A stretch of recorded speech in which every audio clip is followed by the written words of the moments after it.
கொஞ்ச நாள் கழிச்சு ஒரு சார் நம்ம காரை பாருங்க சார். அவர் பார்த்தார். எதுவும் பேட்டரி மாற்றணுமா? அவர் 2 சுற்றி பார்த்துட்டு பேட்டரி நல்லா இருக்கு, காரை மாற்றிருங்க. அது ஒன்று தான் உருப்படியாக இருக்கியா ஒன்றில். என்னய்யா பொண்ணு பேரழின்னு சொன்னால் இவ்வளோ கருப்பாக இருக்குது? பேர் தான் அழகி, நாங்கள் பேரழின்னு ஒன்று சொல்லலையா? அழுத்தத்தை எப்படி பெரிய எல்லாரும் கண்டுபிடிப்பாலாம் கூப்பிட்டாங்க. நீங்கள் என்ன கண்டுபிடிச்சிங்க? இங்கிலாந்துக்கார் நாங்கள் பேனா நிப்பில் கண்டுபிடிச்சோம். சந்தோஷம். அமெரிக்காக்கார் நீங்கள் அந்த குடுவை கீழே இருக்க கண்டுபிடிச்சோம். நீங்கள் எதை கண்டுபிடிச்சிங்க? நான் முள்ளு. இந்தியாக்கார் நீ என்ன கண்டுபிடிச்ச? நாங்கள் அதில் மேட் இன் இந்தியான்னு எழுதணும் அப்படின்ட்டுருக்கேன். வாத்தியார் பாடத்தும் போது சொல்லிக்க, ஏன்டா அப்படி அக்கப்பூர் பண்ணுறீங்க? கஷ்டப்பட கற்றுக்கிறேன்டா அப்படின்னு. அது நீங்கள் பாடம் போதே கற்றுக்கிட்டோம். அங்கே நீ புதுசாக எங்கே போய் கற்றுக்கிற போகிறோம் எல்லாம் நான் அங்கேருந்து மறக்காதான் எப்படி இருக்கு அப்படின்னு. ஆமாம் நான் மார்க்கெட்டில் இருக்கேன்னு எப்படி கண்டுபிடிச்சிங்க அப்படின்ட்டு. செல்ஃபோனில் வச்சுனா எங்கே வேணாலும் போகும். அது என்னமோ மார்க்கெட்டில் இருந்து ஒரு கண்டுபிடிச்சி. ஆனால் நெத்தியில் என்னென்ன பயனொன்று 3 நாளாக பெரிய தலைவலி.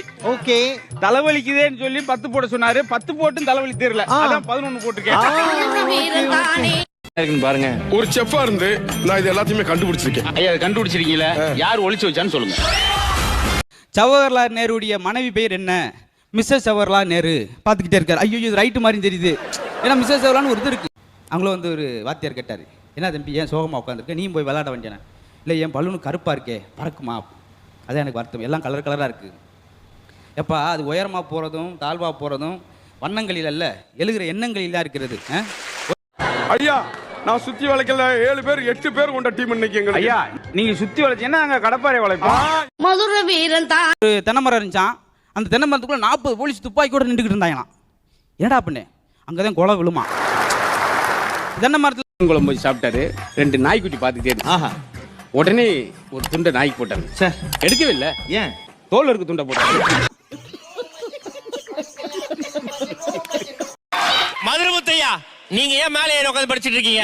எங்க அப்பா இதை மேல படிக்க சொன்னாருங்க. என்ட்ரன்ஸ்னா கீழே வந்து படிக்கிறாரு, மேலே மேல போய் படிக்கிறாரு. என்னங்க எப்படி ஒழுகுது, ஓடு மாற்றக்கூடாதா அப்படின்னா.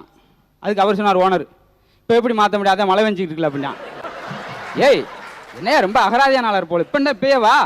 சம்மரில் கோடை காலத்தில் அப்போ மழை பெய்யாது, அப்போ மாற்ற வேண்டியானா. அப்போதுக்கு வீணா மாற்றிக்கிட்டு அப்போதே ஒழுகாதில்ல அப்படின்னு இருக்கான். நல்லா 3 லட்ச ரூபா செலவு பண்ணி விழாவை நடத்திக்கிட்டு இருக்கீங்க, சந்தோஷம். எதுக்கு அந்த அளவே வஞ்சிக்கிட்டே திட்டிக்கிட்டே இருக்க? வைர விழா அப்படின்னு இருக்கான். எங்களை எதுக்காக கூப்பிட்டு விருது கொடுத்துருக்காங்கன்னா, கை நட்டுங்க, இதுக்காக தான் எங்களுக்கு கொடுத்துருக்காங்க. என்னது? செலிபிரிட்டி.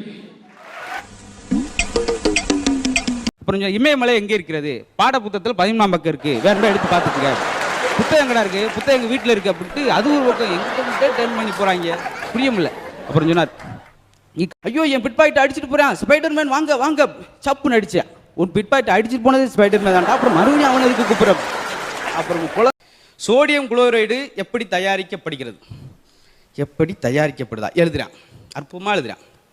சோடியம் குளோரைடு அதாவது உலகத்தில் எல்லா பொருள்களையும் மானு நண்டு வகுறு கூறு அப்பே வேற மகை எல்லாத்தையும் உருவாக்கியவர் கடவுள். அவர் தான் சோடியம் குளோரைடு உருவாக்கி இருக்க முடியும். கிராமத்திலிருந்து கேட்கிறார், பையன் என்ன படிக்கிறான்? பிஏ 3ஆவது வருஷம் படிக்கிறான். முட்டா பையன் 3 வருஷமா படிச்சுக்கிட்டேன். அதை போய் ஒரே வருஷத்தில் படிக்காம அது 3 வருஷம் கோர்ஸ் தான். அதை எப்படி உடனே படிக்க முடியும் போயிட்டாங்க. அப்புறம் ஒரு ஆள் வயசானவர் நடந்தே போய் சேர்ந்தாரான். திடீர்னு பசிக்க ஆரம்பிச்சிருச்சு. கிட்டுக்கிட்டு பார்த்துருக்காரு, கடையை ஒன்றுங்கானா படக்குன்னு மீசையை பிடிங்கி தின்றுருக்காரு. ஏன் அப்படின்னு தெரியல, ஏன்னா அது முறுக்கு மீசையான். யோசிச்சு பார்த்துட்டு நினைக்காது